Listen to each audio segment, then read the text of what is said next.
internal happiness and success, if you will, is, do I wake up happy and motivated every day? And days are going to look different. I have days where I'm not 100%. You know, I have days where I'm like 25%. Do I still show up for myself though, and do what I deem is, hey, let's show up today, let's get this and this done, and, you know, call it a day, whatever. But days I'm feeling great, I take full advantage of that. So like, you're going to have the ebbs and flows, but ultimately, yes, the things you buy, the follower count you have, you know, all those things don't really matter. They can be cool tools for motivating you, but ultimately you have to be self-aware to what motivates me to exist every day and to put good out to the world. And that's where I think true happiness comes from.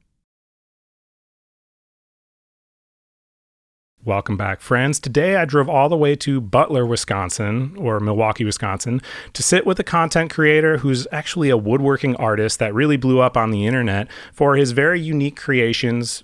Welcome to the show, Ike Wynter. Appreciate you, man. Thank you. Dude, yeah, this was a drive. You owe me big time. A little bit. So where are we at right now? You said your brother works out of here and stuff too? This is like a pretty big building. So my brother and I bought this place when I was 24 years old. When you had your junk removal business. Correct. Yeah. Oh, okay. So I was in a family business with my brother.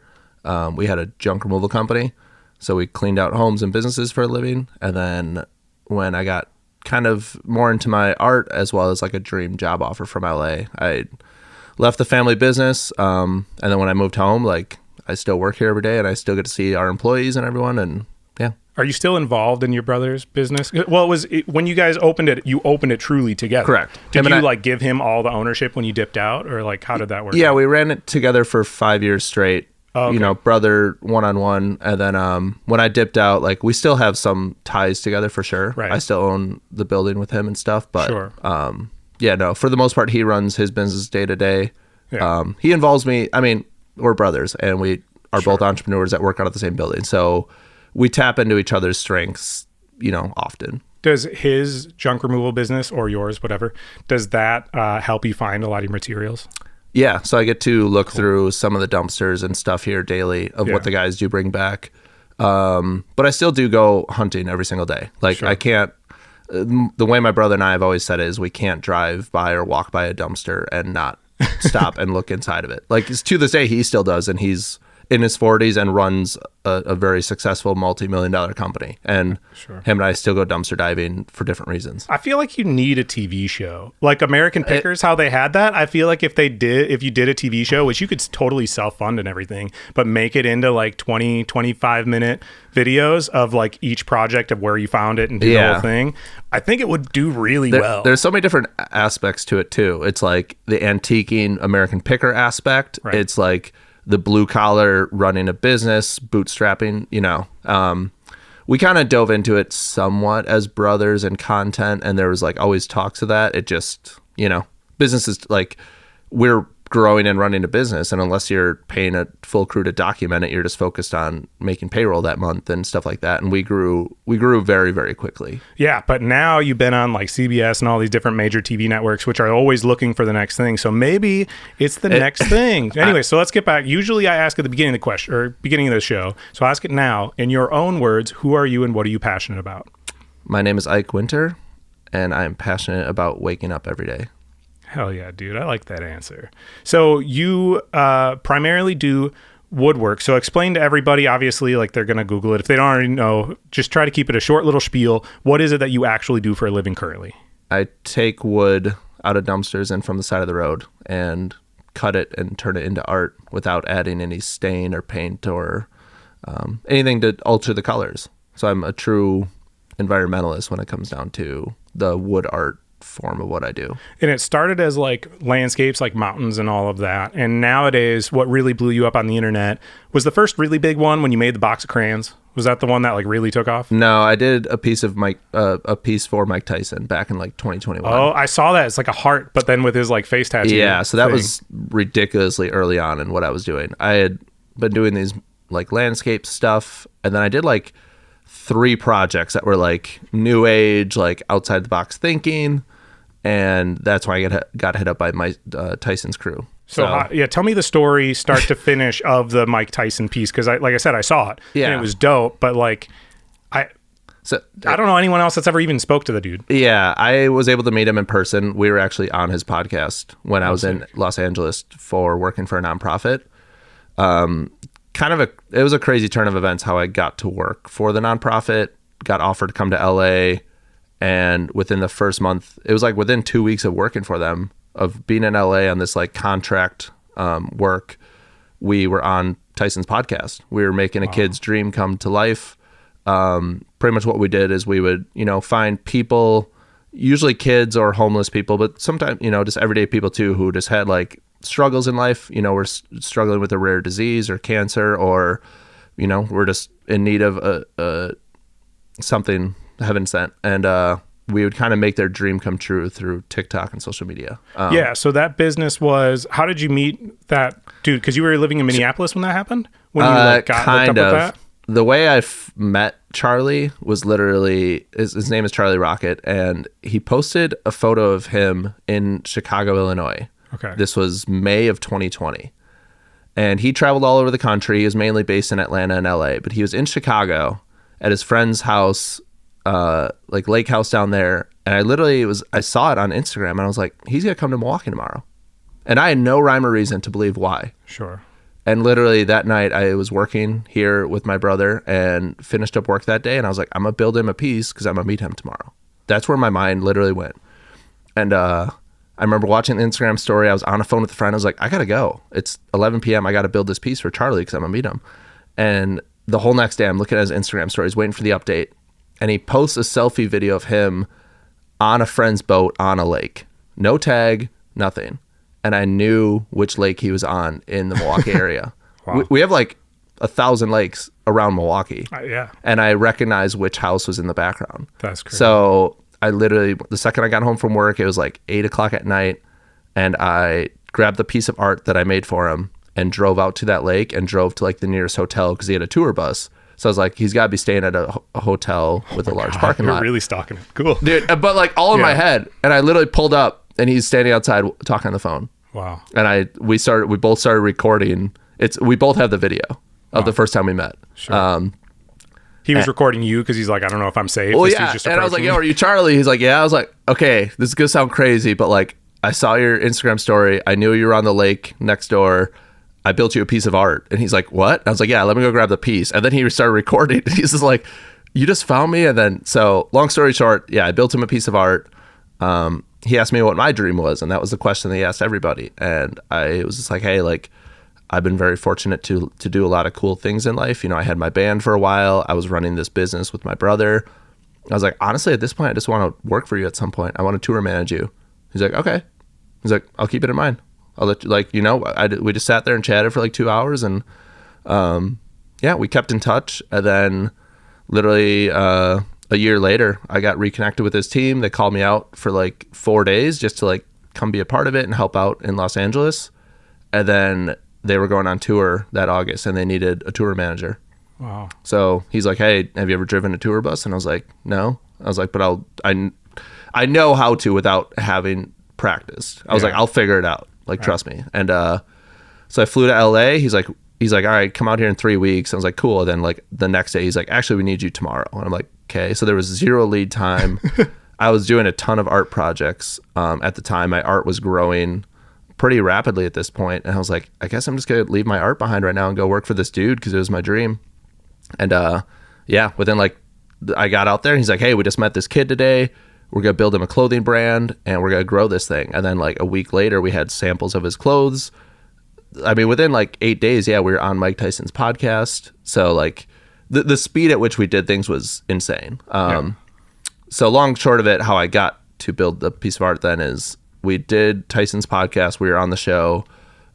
We became very, very good friends with his team, like his videographers and photographers and people like that. And his videographer is still a good friend to this day. So pretty much I was with Charlie for 6 months until January.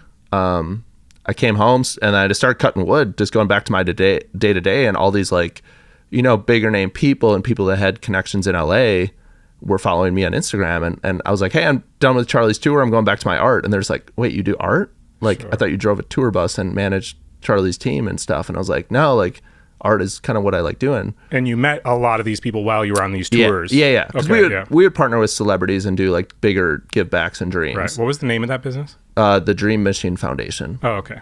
Cool. Yeah, Charlie was like, you know, he came from the rap industry. He was very well connected, and we would connect with these celebrities in a very authentic way, though. It was like, hey, let's help this kid. Right. And everyone's mission was always, let's make this dream come true. It was never about, you know, building your profile or portfolio or gaining views or gaining clout or attention. It was very centrally focused about helping the person. That's what I always loved about it. Yeah.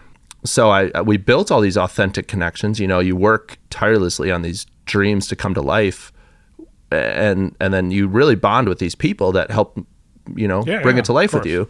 So when I came home to my art, I posted like 2 or 3 new concepts that were just like brewing in my head, and I knew they were different for me, and I knew that they were gonna, you know, take my art to where it needed to go. But these people that I had just worked with and met, they're just like, oh, this is like so weird and sick and cool. And within like a month of being home, we got on a phone call with Tyson's crew, and he's like, hey, do you want to do a piece for Tyson's set?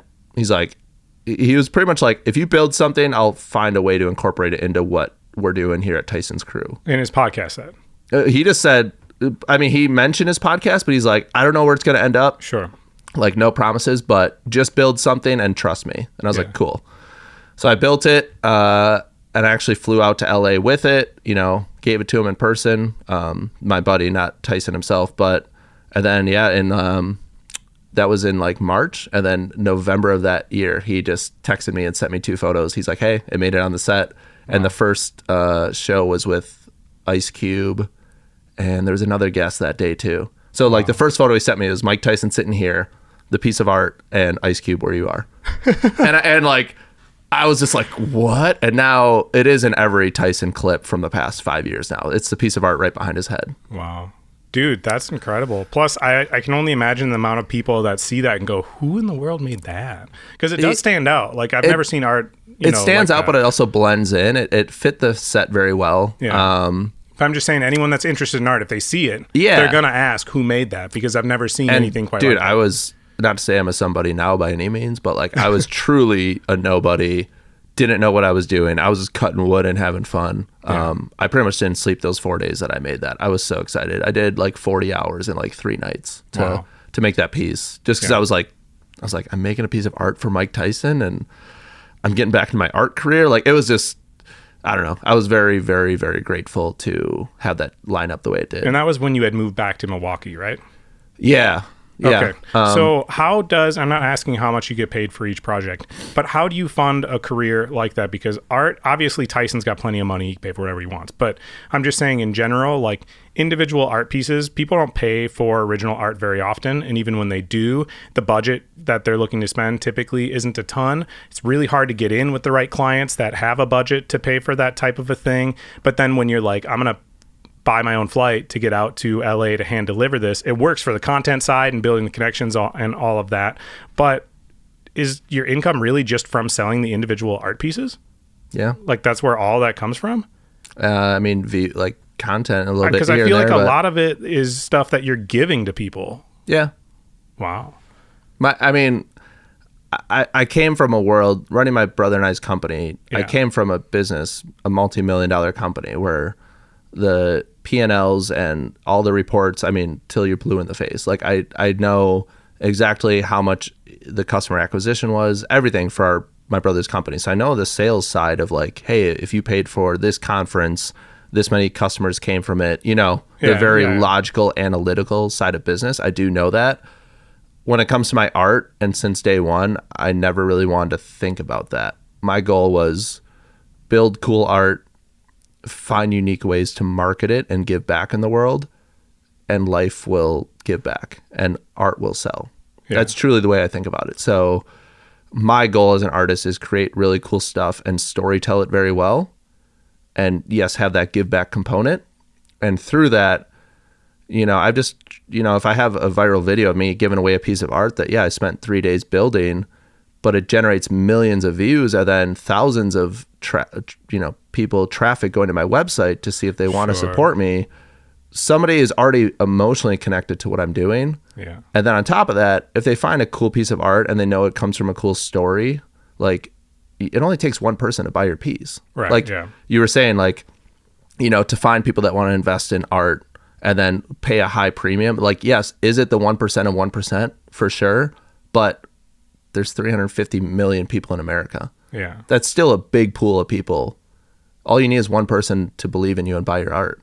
Yeah. Well, I think a big part of it is I don't want to say networking, because people have a weird connotation to it, but really it's like getting in front of the right It's people. human connection. I call it human connection. Yeah. I believe if you fully come from your heart and are trying to do good in the world, and, you know, I'm grateful that I have a natural knack and gift to be able to do this and cut wood and make cool art and make it aesthetically pleasing to not only myself, but a broader audience.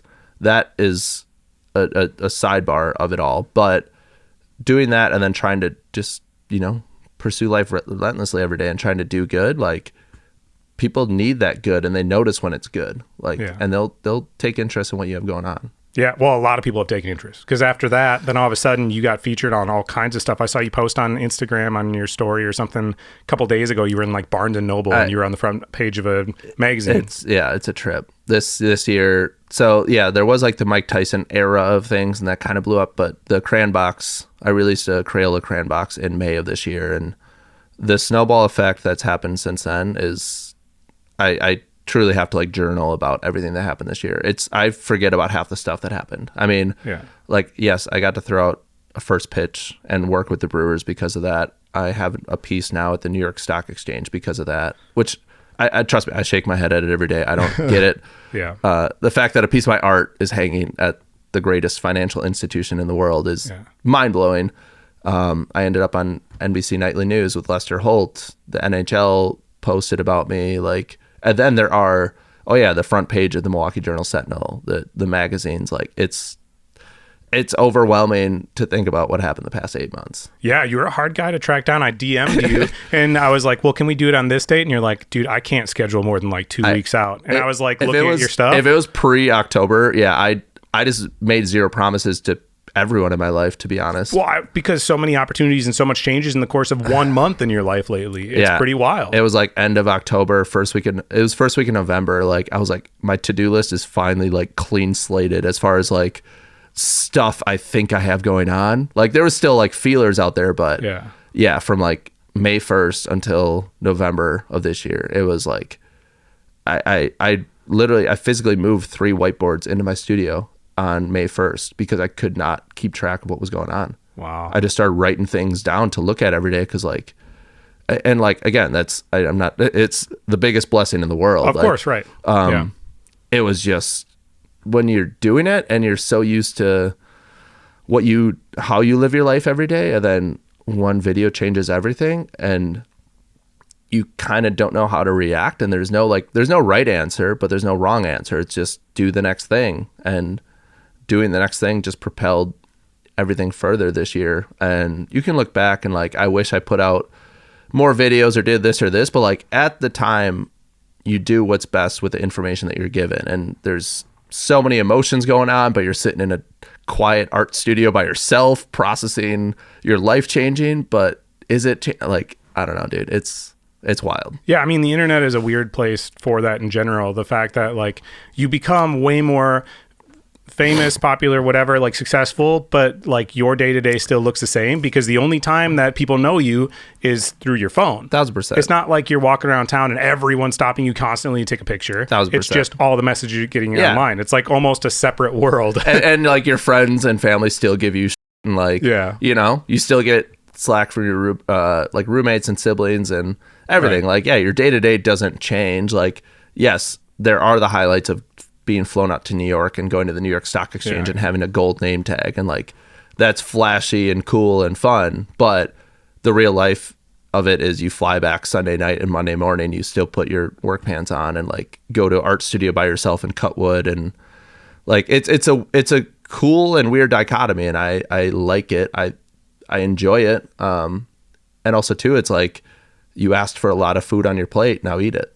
Yeah. You know? Yeah. Like, not that the social numbers are everything, but I wanted to be a full-time artist. I wanted my brand to be known. Right now it is through social media and through these videos I'm putting out, and I can't be upset about too much on my plate or, you know, too much going on. Like, do I keep my mental health in check? Like, of course, but yeah, I can't be upset about a single thing. No, and ultimately you're in control of, like, you can say no to things if you want to. I could go get a job at a pizza shop tomorrow if I wanted to, and I just might. Like, I can't wait. Yeah, for real. I know with your story, you very intentionally talk about, I know, putting good into the world. Right? Yeah. And I know mental health is like a big focus behind all of your art and everything. A lot of times that comes from some kind of a trigger at some point. Yeah. Without going into my whole story, my dad had a nasty heart attack and almost died. And my parents got divorced, and I had my first kid all within like a year. Wow. And that's what was the trigger for me to be like, money's not that important to me. What do I really want to do with my life? How would I want to be remembered if I died? Like all of those questions came into my mind, and that's what triggered me to decide to open a skate shop, which is what I had wanted to do since I was little. It just like took a back seat to like making money because that's what I thought was important. That was my trigger. What was it that happened with you that kind of switched the focus where all of a sudden it was like, I got to figure out my own mental health and I want to start helping other people with that very intentionally? It's a good question, and it's interesting to think about how to respond to it, because kind of, I don't want to say helping people has always been part of the mission, but it kind of has. You know, when I was in the band, I was trying to connect with as many audience members and people who genuinely listened to our music and got value out of it, and they would open up about their mental health, because our lyrics and the motto of the band was very like, hey, pursue the best life you can and wake up grateful, kind of the same message I'm still putting out. And that was, you know, collectively the 5 of us putting that message out. So when I was 19 years old, I was having conversations with peers and fellow 19-year-olds who were talking about mental health and suicide and stuff like that. So like it opened up my eyes right then and there. I was like, I'm a kid from Milwaukee playing hardcore metal music in the middle of Georgia, but people are connecting through it and getting value, and their days are better because of what I'm doing. Yeah. So I wasn't struggling with my mental health until into my late 20s when I was diving into this art career, but it's always been a part of the story. When my brother and I, you think of junk removal, you don't think of mental health or struggles, but why is somebody cleaning out their house? Sure. Their parents just died. They got a divorce. It's usually like, unless you just bought a new piece of furniture and you just need the old one out, if you're doing an entire house gut, it's usually something very emotional.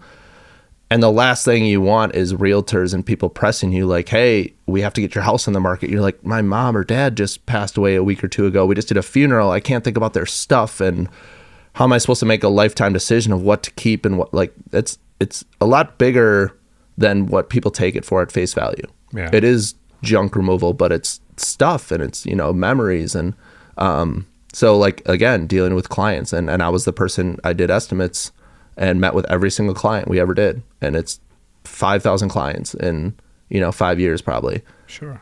With my brother and I. So there was always purpose there of like reassuring people like, hey, I get what you're going through, and trust us, we're going to take care of your project and get this home cleaned up. But like, what do you need during this process? Do you want to be here? Do you need, you know, like, and again, just the intentionality of understanding one another. Yeah. So, you know, and then when I did leave the business and went to help with Charlie and dive into my art, that's when my mental health took a turn, and it was a triggering event. It is due to after effects of long COVID. I remember experiencing a day in my life on Venice Beach that should have been the greatest day of my life. I was in California working for Charlie on this dream. It was like the first day I was working for him, and surrounded by the best people, and I was not happy. And I was like, I'm biking on Venice Beach with people that I've admired for years and a company I want to work for. Why am I not happy today? Sure. And I was very conscious of it. And then over the next month and, you know, a few months, I was dealing with decision fatigue of, do I make my art? Do I move to LA? I just got out of my family business that I just ran and built for 5 years. So there was like heavy stuff in my personal world. I wasn't dealing with death or anything, but like it was heavy and anxiety ridden for me, and I didn't know how to process it. And then I did have a cracking point for sure in August of 22. And that's when it just came to a point. I was like, okay, I need like help. So, I bought a flight the next day. I had to physically get out of Milwaukee and Wisconsin. And I said, I'm very just depressed and down and out and not in a good place right now. I need to go get mental help. And I don't know who's going to be the answer, what's going to help. It took me about a month, but I got into an inpatient clinic down in Miami. So I was there for about 2 weeks. Again, like my art was doing well. I was working for Charlie on the outside looking in, everything was great. But when everything came crashing down, I was driving from Minneapolis to Milwaukee and I wrote, a whole thing, posted it on Instagram. I didn't think twice about it. I'm like, hey, outside looking in, my life probably looks really great right now, but I'm struggling. My head is not processing or working the way I know that it should. Right now I need to leave my art career behind. I need to go get help. And I was just very honest and open. And that post is still up to this day. Sure. It was like September 6th, 2022. Went and got help. And then I gave myself like a solid 6-month time block to recover and not put pressure on myself, figure my life out, anything like that. I said, I just need to exist for 6 months, figure out how my body and my mind are working right now and how I, process things day to day, and then work on myself slowly but surely. Yeah. So it's been an ongoing thing, dude. It's been 4 years now of understanding my mental health struggles and finding the right, medications, as well as the way I go about my day to day, the conversations I have, everything. Now I know, wake up, get outside, move my body, and, dive into my work. Here's when I'm most creative, and, and I've had, dealing with different medications just sucks because you're waiting for like 6 or 8 weeks to see if your mind acts different, but also too, like, you could have a very great day and get the coolest job offer for art in the world. Does that mean you're on the right medication? Like, so many things affect your mental health. So it's been a challenge. It's been a struggle, but I've came at it openly and honestly. And I'm grateful I documented the story when it was at its worst. And now I can also highlight that now that things are going better and things have come to fruition in my life, but I still touch base on when I was at my lowest because it gives people that relatability factor.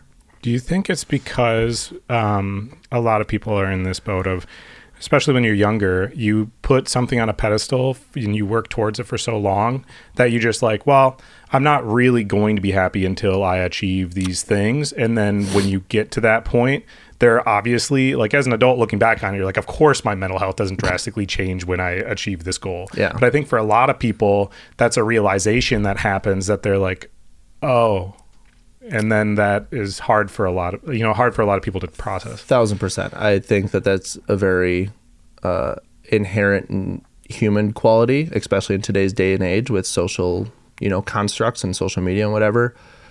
I can tell you, and I think everyone that has experienced it and is older, like when you go from 99.9 thousand followers on Instagram to 100,000, your life doesn't change. No. When you, like, even for you, like if you interview your number one person that you want on your podcast, like, yes, it is cool and a motivator, but you can't hold your whole happiness accountable to that moment. No. Like, you have to be happy doing this every day, setting up this equipment and getting the podcast ready for the best podcast or the worst podcast of your life, because tomorrow you still have to show up for yourself.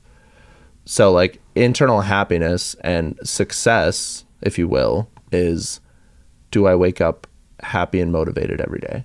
And days are going to look different. I have days where I'm not 100%. I have days where I'm like 25%. Do I still show up for myself though, and do what I deem is, hey, let's show up today, let's get this and this done, and, call it a day, whatever. But days I'm feeling great, I take full advantage of that. So like, you're going to have the ebbs and flows, but ultimately, yes, the things you buy, the follower count you have, all those things don't really matter. They can be cool tools for motivating you, but ultimately you have to be self-aware to what motivates me to exist every day and to put good out to the world. And that's where I think true happiness comes from. Yeah, dude, that's powerful. And I very much agree. And honestly, I have interviewed my number one person that I wanted to interview. It was the artist that inspired me to start painting. Yeah. His name's Lucas Buford, or Luca Buffo. He's from France. Okay. And he's involved in the skateboarding world. I discovered his art in Japan 15 years ago. Like, been a fan of his art forever. He's the reason I started painting. We connected over Instagram a long time ago, and then he happened to be coming through America and knew what part of the country I lived in. Yeah. And he was on a tour doing this documentary, went to Minneapolis, invited me to come interview him in Minneapolis and hang out. So I went, got an original painting from him, interviewed him for my show. He invited me to stay at his house anytime and whatever. And like, it was really cool. But honestly, I was just like kind of nervous. And I don't get nervous for interviews really, but because of that one, you know, I was nervous. And I remember like being excited, and I remember driving home being like, oh my God, I just did that. Yeah. But it's like, okay, tomorrow I'm just working on editing like I was any other day. It's cool to do that and to take note of it and to have it on your docket of things you want to do in life. Like, take pride in it for sure. Yeah. But don't get caught up in the highs. Yeah. Because tomorrow your mom could get sick. Right. You know, I live a very like even keeled life, although I do show up very, you know, more so positive on social media than not. Like, I try to use the words optimistic and gratitude, because no matter what you're going through, good or bad, you can remain optimistic and grateful for the day, you know? So as much as there is cool stuff happening in my life, like, I stay here. Like, I very much appreciate the opportunities I've had to build pieces of art for very cool people and be on national news, but I don't like go running around the town screaming my head off, because you're going to come crashing down. Yeah. Well, and I think people attach certain expectations to these things, right? Correct. It's like, they're like, when I hit this, the expectation is I'm going to have this crazy rush. My career is going to be totally different. All these different things are going to happen. And it's only because you put those expectations and in it very well could. Like, I do get like NBC Nightly or the Crayola box. Like, I know what's going to happen. I very much live in the moment. If it's happening in that moment, I'm stoked and I'm thriving in it. But I know tomorrow I'm going to be alone in an art studio. So like, I don't get too caught up in it. Right. I live very much in the present. And even when emails come across my desks, right now I'm getting on a lot of very insane meetings and Zoom calls with some once in a lifetime opportunities. And people, you know, especially my parents and stuff, I kind of keep, they're just like, oh, how's so-and-so going? How's this? And I'm like, I don't want to talk about it. Like, I don't like getting caught up in the what ifs of the world, because like, then you again present expectations and you could fall short of it. You're like, oh, this didn't happen. And you're like, no, like, you got on the email and like, it didn't happen, but don't get down on it. Like, the next best thing is right around the corner. Yeah. So I think it's just, if you can truly wake up every day and find a way to be internally grateful and optimistic and motivated about what you're waking up to that day, that is what I define as true happiness. And if those things aren't true, you have to make these adjustments to alter your life. You know, is what you're doing every day in your job fulfilling yourself? Okay, no. Can I change that? Yes, I can try it, you know? So there's a lot of different things, and everyone's life is different. The things that people need, some of them are shared, but everybody, the template that somebody needs for their life to be happy isn't the same as somebody else's. So you have to figure out what works for you. And it is a true scientific thing that people's happiness levels don't change after they achieve things, after they make more money, after they whatever. You know, you can reach this thing where this happens to a lot of people that when they're self-employed, they're artists or whatever, they're like, I'm going to be so happy when I do this. Yep. And they get that job and they find success in that job, and there's that temporary like high that you're on, but ultimately your level of happiness is going to come back down to wherever it kind of was in the first place. That's your new normal, right? You find, and you're in this same space, and you have to go, okay, well, am I happy regardless of all these other outside things? And that's why all those things are like, they're not based on money, they're not based on success in your career or any of that. They're all these other small things that anyone can address. Yep. So instead of putting all of your time, focus, energy, and hope into, I'm gonna be happy when I achieve this thing or when I get to this space, you can simply just look at it and go, okay, well, does closing my eyes and listening to a song from start to finish at the beginning of my day before I start anything, does that help me? Yeah. Does that make me feel a little bit better? What different things can I do that make me 1% feel 1% better each and every day? And don't lose sight of those things. Yeah. You know, I know for me, if I have a stack of wood to cut, a cup of coffee, and a burrito or a taco, I'm pretty good. That's all I need in life. Like, I'm pretty easygoing. I don't really care about a lot of the outside world happening around me, because it's so easy to get caught up in the negative and the anxiety about the state of the world and everything. So like, there's a lot of uncontrollables in our world, and I just say, hey, like, I'm gonna try to make the world a little bit lighter and brighter of a place, and I know that if I want to act and do and be the best Ike I can be, it's with a stack of wood, a coffee, and a burrito. And I think that's an important thing of looking at, like, really what are the controllables, because Correct. a lot of reasons that you're not successful or whatever, there are a lot of people out there that make excuses for everything, that it's like you can always find an excuse for why something's not working. And I'm not talking about that, but a lot of things aren't in your control. Yeah. And if you do if you're the best answer for the solution for this thing, if you make the most incredible thing, if you do all of the right things, it does not mean that the opportunity you're hoping for is going to happen. Yeah. And it's not 100% because of you.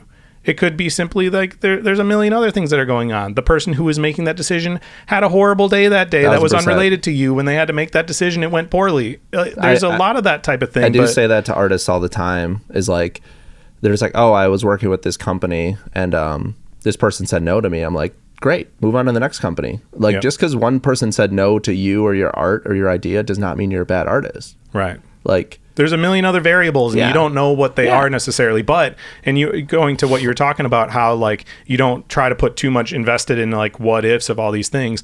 Truthfully though, if you don't get like, if you can stay motivated and you keep putting out good, if you put out what you think is enough to be accepted for this opportunity, even if that one doesn't happen, there will be another one. 1,000%. And it might be even better. A lot of times that happens. I was in LA doing interviews, right? And I was supposed to interview this actress who actually, she's super dope, and I interviewed her later on. But anyways, I'm supposed to interview this actress, and I got a text message like an hour before, and she's like, hey, sorry, this thing came up and I can't do it. Yeah. I was like, well, I flew to LA, I'm here, you know, and I was doing other interviews. But then I was sitting there and I was like, well, who else could I interview? Yeah. And within a 15-minute time frame, I ended up locking in an interview with Scott Lips, who owns Lips LA, which is a talent agency that represents Doja Cat and like a lot of like major celebrities. Yeah. He's also the drummer for Courtney Love's band Hole. Yeah. He's really connected with a lot of things. He's like, yeah, we can do an interview if you meet me downtown in LA in like 30 minutes. That's the most... Interviewed him on a rooftop down there. That's the most pursuit of happiness moment ever. Just like seize the moment, opportunity. Yeah. Yeah. And then from there, literally got in a car and went to Lamorne Morris's house from that show New Girl and interviewed him. And those were not planned at all. They just fell in my lap. Sometimes what doesn't work out for you really worked out for you. Yeah, dude. And those types of things, maybe not on that scale, but those types of things happen all the time. Your art, I know that you're like very intentional about it being all reclaimed. But I know that some things have changed. They must have had to, because originally you were just using nails and stuff to like attach things. I know you're using glue now. What are the actual limitations that you give yourself with your art, and why do you put those on yourself? So yeah, since day one, it's been no stain, no paint. Everything that I use has to be found out in society, side of the road, in dumpsters, stuff like that. Can the wood be painted if it was already painted? Yep. Okay. So it can be painted, stained, stuff like that. But I just do not alter the colors at all. So yeah, that's the limitations. At day one, it was just using nails. It was about being as eco-friendly as possible. I did start using glue probably about 2 years back, just because the pieces were getting so small, and once you start selling pieces of art for thousands of dollars, there does need to be that integrity aspect too, that the art is going to obviously hold up. And like when it started as a hobby and I was just doing it in my garage and selling pieces for $100, and people are like, oh, this, like, it never came up. But if somebody's like, oh, this piece fell out, I wouldn't feel as bad versus selling a $5,000 piece of art, you know? So I had to, make sure that what I was building was structurally sound, if you will. So there is glue component to it now. Honestly, the reason I put put the stipulations on it is, and this coffee table, this has never been featured. I've never posted it. I built this entirely from a barricade on the side of the road, this frame that I found at the scrapyard, and a piece of glass that we found from a house. Dope, dude. Yeah. And growing up in the household that I did, we were just very much taught to work with what you have. Don't go to the store and buy something new. And it was a very weird upbringing of just like over environmentally conscious kind of. I mean, I'm not perfect. Like, do I still use plastic water bottles and plastic bags from the stores every now and then? Like, yeah, I'm probably more conscious than the average human. But when it came to my art, I was just like, okay, why, when we think of art in this world, why do we go to the store and buy a canvas, buy paint, buy brushes, buy, when there's already stuff in this world that is beautifully weathered and just like already exists, and we can make art out of that. And I have a weird like knack for like, I don't know what it's called. There's a Reddit thread about it. It's like wear patterns on stuff. So it'll be like, you know, the grass at a college campus where everyone walks through, or like on a chair where people sit, and that weathered look. Like it's a weird tick in my brain. I love that. Sure. So finding furniture that the drawers have been opened time and time again, or there's scratches on it from moving a million times, like those are the imperfections that you can't recreate that. Right. You know? So I try to harness that and use those, you know, things and stipulations within my art. And are there rules within what I do? Yes. Are they all self-created? 1,000%. I started dabbling in other components. I'm adding like I added a hinge, like a metal hinge from a piano lid the other day onto a piece. A new piece I'm about to release tomorrow is a Milwaukee Bucks piece. And the crate that I actually used to build it, there was like a lock locking the crate shut. Mm-hmm. So I actually included the lock onto the piece of art because I thought it was like a cool touch. It has a, you know, kind of a cool touch point with the piece of art. So it's ever evolving. I'm always going to use recycled materials. But now that I think with my career and the bigger opportunities that are coming up, like the bigger brands, or, you know, I've had opportunities to do like murals outside and on the side of buildings and work with bigger brands all over the country. But I will never sacrifice the recycled aspect of it. I'm just going to have to get creative, and it's kind of like a non-negotiable. I'll be talking to the biggest brands in the world, and there's like, okay, so what do you think about doing this project? And I was like, I can do it, but I'm going to have to do it this way. There's like, why? And I was like, because I only use recycled material. And it's a non-negotiable. Like, you know, if Walmart hit me up and they're just like, hey, we're going to, you know, donate $10,000 worth of plywood to you to do this project, I would probably be like, that doesn't interest me. Right. I got into this at the core of being an environmentalist, and I don't want to lose touch of that. And I feel like you'd feel like a fake to all of the people that love what you do and have followed your journey, right? People have followed this, and I love storytelling, and I love the opportunity to storytell. And a big part of that is, you know, my mental health journey. A big part of it is where this stuff came from. Like, hey, I found this on the side of the road, and now it turned into this. And I don't ever want to, trick out an audience or fake or get away from that. So if I ever do branch out from it somehow or some way, like I'll tastefully do it as well as be honest about it. Yeah. I mean, I think incorporating like piping that was part of this that's recycled, like would still fit within the branding of what you're everything doing. Recycled is still it's still fair game in my head. Yeah, so. I think when you put limitations on, so I read this book, it's called Wake Up. I can't remember who it's by. I have a copy of its yellow book. But anyways, the book gives like 50 or so practices that are like limitations kind of. So it'll say for the next 48 hours, you can't do this. Or for the next 36 hours, you have to do this every day at this time or whatever. And it's great. Like one of the ones in there was like no screen time that isn't directly work related for the next week. Okay. And when I did that, I ended up then not looking at screens for like 6 weeks. And I was like, wow, I've been so productive, you know? Yep. And there's a lot of like different practices in there. But what I found from that book is sometimes when you put a limitation on yourself, it forces you to think differently and to try new things and put yourself in like a different space. Has that helped you creatively to try other things because you have these limitations on yourself? Yeah, for sure. And honestly, I'm somewhat of a competitive person, you know, when with it gets yourself in, anyways. What? With yourself anyways. With myself, as well as like, I'll put myself up against challenges against other people sometimes when they don't even know they're in the challenge. Like Sure. literally a year ago, me and my friend, it was the stupidest thing, but we were neck and neck on Instagram for followers. It was like 29.8. It was like, I clicked on her page and I noticed it, and I just messaged her. I'm like, hey, by the way, I'm in a non-verbal competition with you right now to compete against you to grow my following quicker. And I was just like, you can participate in this or just totally ignore this message. But like, I'm using it as a motivator to put out more videos and, get creative with social media. And she's like, I love this. This is hilarious. Right. So when it came to wood art, I was building coffee tables and, trying to get in. I was just understanding that there's a world of wood art and coffee tables and stuff.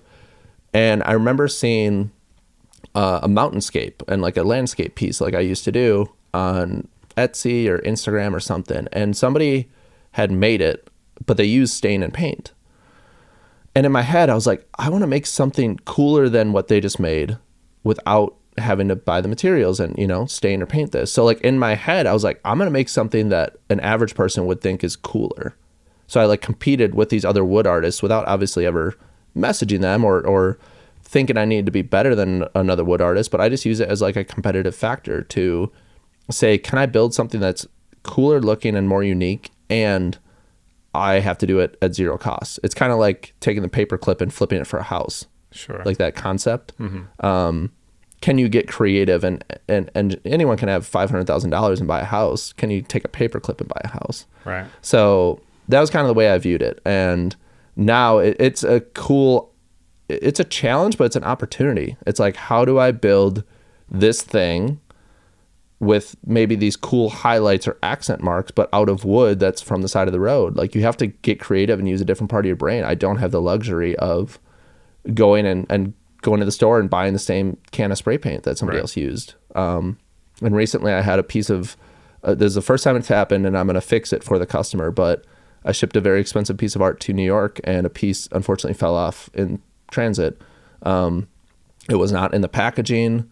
I was filming as I was packaging this thing up, so I can see that it was all together. Somehow from here to New York, it got lost and it wasn't in the packaging. And now I have to recreate the one piece to be inserted, which is a custom size and from a piece of wood that thankfully I have scraps of, but I need to go back in my memory of like, what piece of wood did I use on that piece? Sure. But again, it's an opportunity. It's my own personal endeavor. It's a very cool opportunity to storytell my work and how it came together. Yeah, and I think it is a cool idea to look at somebody else as like, because I used to say this before, that comparison is the thief of joy for sure, as far as like, you don't want to go, oh, this person did it, why can't I do it? Yeah. But I think if you flip your mindset and say, well, if that person can do it, why couldn't I do it? Correct. You know what I mean? Then I think it changes a little bit. However, you still run into the thing sometimes, because I will do this, and you go, man, I set this goal for myself to be able to beat this, and I feel like I work harder than this person. And I also don't message them and say, hey, I'm doing this, because it's not about putting them down in any way. It's just motivated for me. But I will sometimes look at it and go, why am I losing? It feels like no matter what I'm doing, I'm losing this game that I put for myself. How do you handle that with yourself and not get down? Because it's a motivator. Like, you have to throw something new at the wall and figure it out and whiteboard it out. Sure. Because you're just not going to win every time. And you can't get beat up about it. I never once get beat up about it. I truly use it as positive influence within my own life and motivation. Yeah. Now, and it's just like, I don't know. I just use it as only positive impact or influence into my life. And it creates discomfort and doesn't allow you to get comfortable with where you're at. Like, you beat out one person, or you're doing cool things, but like, I don't ever want to get comfortable with what I'm doing. Dude, I think when people get comfortable is when they fail anyways. Right. And even when you have like an audience that's built up through something, I know sometimes artists will be nervous to try new things because they're like, well, I know people are going to like this. The truth is, if you only do the thing that you think that they're going to like, people will get bored. You can't just do that forever. And it is it's all self-discovery. It's a tough thing to navigate. Okay, how long do I ride this wave of what people are clinging onto right now? Yeah. But you have to start noticing in yourself and with the audience as well as yourself, okay, has it ran its course? Do I need to do something new? And it's there's no right answer. It's kind of a skill. So what is the next new thing that you're going to work on? Art wise? Yeah. I'm announcing the Bucks piece tomorrow, which I'm very excited for. I didn't talk to the Bucks or anything. It's a logo I've been waiting 6 years to make. I could never find the right colored wood to do it. It's their 90s throwback logo, the purple and green. So I've been waiting 6 years patiently to find the wood to do it. And now I have the opportunity to storytell that I've been waiting 6 years for this piece of art. Yeah. So it's just a cool touch. And all the wood came from Milwaukee here, which is like so many cool tie-ins. I'm working on a collab right now. It's not finalized, but the Admirals and I are, trying to figure something out and talk. And then what the next 6 months looks for me could be very, very exciting. There's nothing formal or written, and I can't talk about it, but it could be a very, very cool opportunity in my life. The biggest thing I've done. Dude, well, I'm excited to see whatever that is. I put a teaser on Instagram like a week ago, and I just said I got the biggest email of my life. Yeah, I saw that. And for, the cool opportunities I've already had in the portfolio of work, some people really got it, and they're just like, oh, okay, this has got to be cool. So I can't, yeah. So everyone needs to scour your social media to figure out what this is. Yeah. I mean, and also too, like, I am fully in the mindset it could not pan out. Right. And that's okay. Like, I'm preparing myself to put in the work, put in the creative energy, and kind of dedicate myself to a project. But if it doesn't pan out, like, I have 200 ideas that I'm stoked on, cool collaborations, cool brands, like. Do you keep like a list for that, or how do you manage those things? Mentally, as well as, yeah, I have kind of a list I have a list in my studio. On this wall, I have a list on this wall. I have a list on my laptop, on my notes. It really comes down to, like, once I finish a piece, I'll usually see a nostalgic thing or get inspired by the next thing, and it's sometimes on the list. I'm like, okay, it's time to do this one now, or it's a brand new concept. Sure. For my personal endeavor, I do want to do like a Goosebumps spinoff cover. So you got to find that green. No, it's gonna be all wood tone, I think. Oh, okay. Yeah. And Goosebumps has so many different color variations. Yeah, sure. So what I do want to do a Goosebumps spinoff art piece eventually. I have an idea for a crossword puzzle piece that is based off of a Good Charlotte song. Sick. That I was gonna get tattooed on me at some point.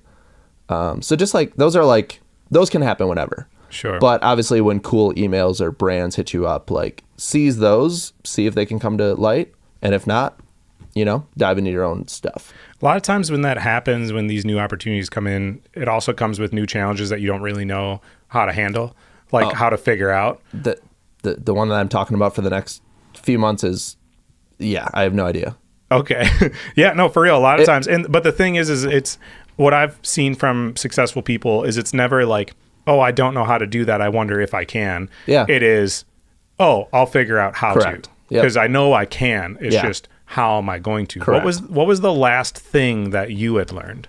Whether it was career or life. It could be using a certain type of a tool. It could be you learned how to have a professional email follow-up Zoom call. Like, what was the last type of thing you learned? I released my first newsletter 2 weeks ago, and I thought I was freaking Elon Musk. As much as I edit videos and do stuff, I am a very non-techie person. I just bought a laptop on Black Friday because mine was way too old. So I'm learning so many things. And like, dude, the newsletter, crazy. Linking up my pirate ship account to my Squarespace so that when somebody buys something, their shipping info goes to pirate ship so I can print the label. Mind-blowing, dude. Absolutely insane. And that's just the reality. Like, I know how to cut wood and think mindlessly about creating a project that takes 100 hours, and some people that, take them a lifetime to learn. But the simplest things that people do all day, every day and take for granted and think I'm an idiot for, like, I am so out of this world stoked that I figured out how to link up Squarespace to pirate ship, and it just made my day a little quicker.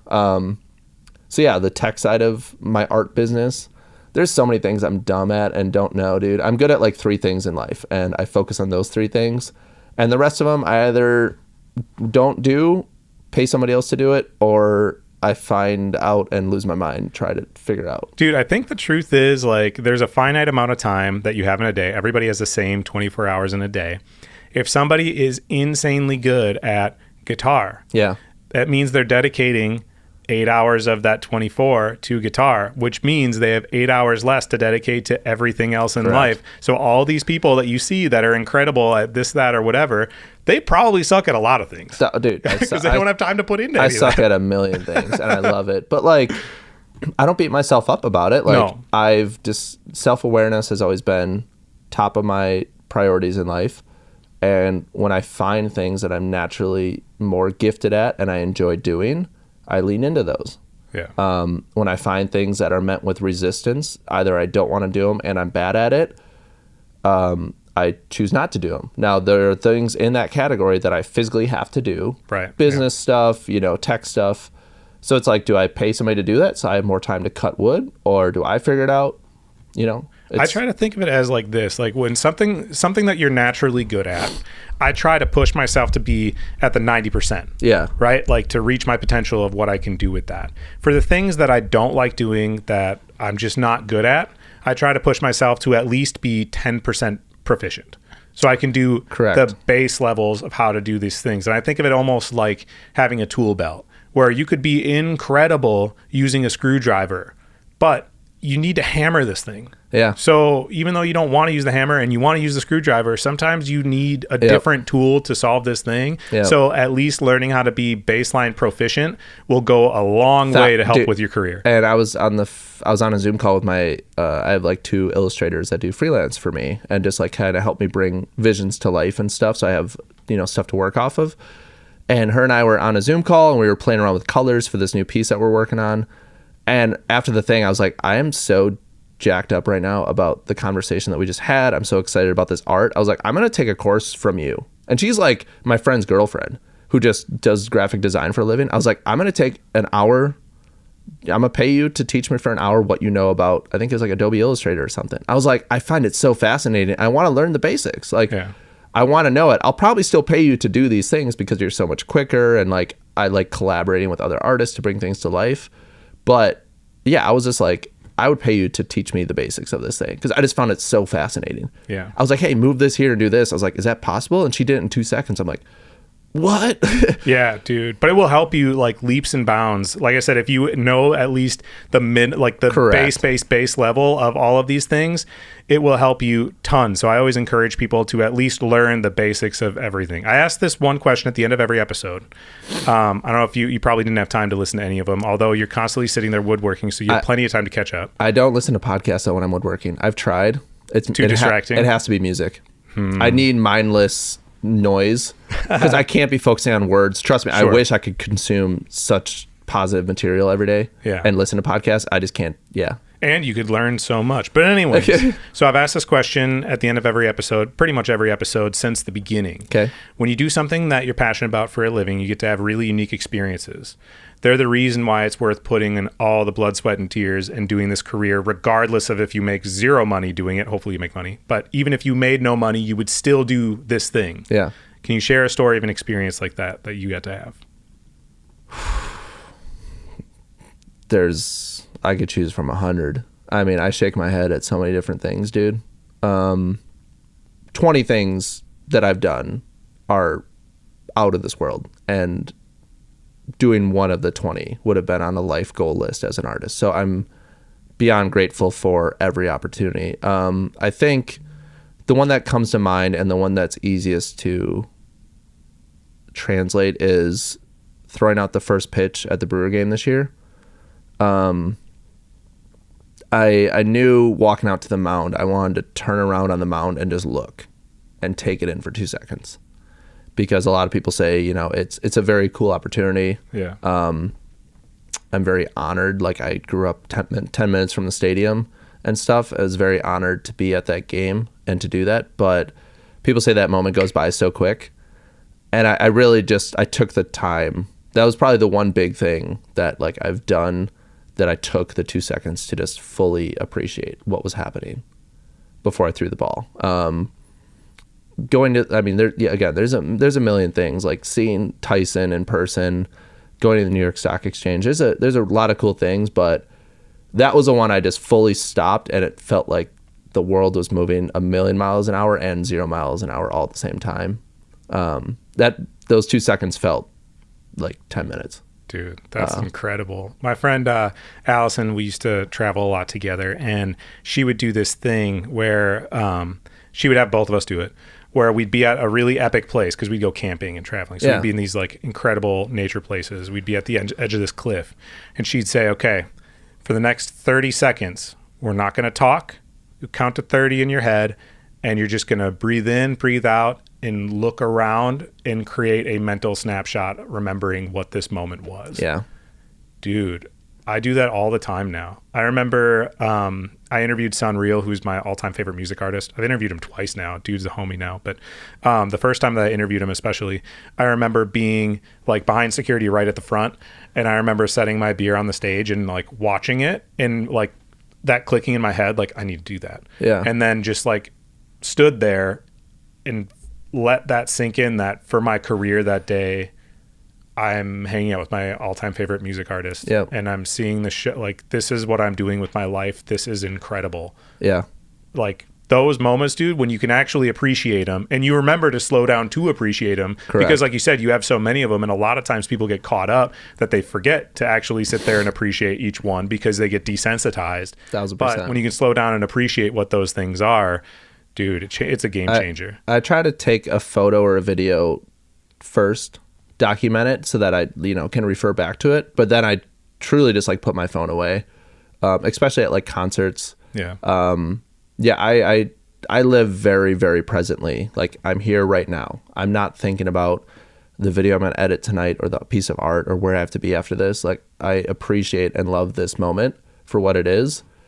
And I think that's a skill and a craft. And I think I've experienced a lot of insane moments in life working for Charlie and meeting a lot of big celebrities and stuff. And you kind of come back and you're like, what just happened? And this and that. And like that still happens. But I think experiencing that, I just have learned to truly just look at it and just take it in. So yeah, I don't know. It's, again, I'm very, very fortunate and grateful for where my life has led me. And hopefully where it continues to lead. And at the end of the day, we got to wake up today. We get to pursue life today, and that's all we can control. So that's what we're going to focus on, and that's where we're going to put our energy towards. Dude, well, I appreciate that you let me come all the way down here and hang out with you. You're the one that this is really you rad. drove 4 hours, yeah. Yeah, I did drive away. I'm visiting you. I'm going to Minneapolis in the next like 2 months. So oh, sick. So you'll drive right by. Yeah. Perfect, dude. We can bro down at my house. I'll buy you a couple beers. It'll be sweet. And I played shows in Eau Claire before. Where at? Like House of Rock back in the day, or where would it have been? Maybe it was House Stone's of Rock. Throw? House of Rock would be where I would assume. 2015. Yeah. 14, 15. Probably. I have videos of it. It's on YouTube. All right. Well, let's get out of here. I know it's easy to find you. It's just Ike Wynter, which Wynter is Wynter, right? Correct. Across all the socials. So everybody needs to go follow, check out the things.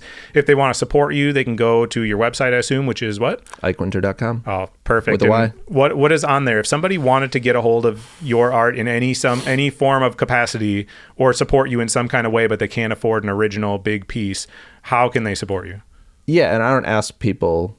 I don't ask people to buy my original art. I know it is pricier than not. Sure. I tell people, I'm like, hey, just go and do good in the world every day and be a good human. If you financially do want to contribute, yes, to my journey. Right now I have like a limited edition puzzle on there. So you can buy my artwork as a puzzle. Yeah, I saw that recently. So those are almost sold out. I have t-shirts that are like mental health awareness t-shirts. Yeah, I don't take donations or have a, I don't want to say GoFundMe, what are the, like Patreon, stuff like that. I'm going to kind of always have, items that hopefully people can purchase, like t-shirts and stuff like that, just to help me keep going with what I'm doing. But yeah, at the end of the day, my message is always like, just go and do good in the world, and the world will become a better place because of that. And that's all I could ask for and wish for. Thank you for joining us for this episode of The Passion Pod. We hope you enjoyed it as much as we did. We'll see you soon.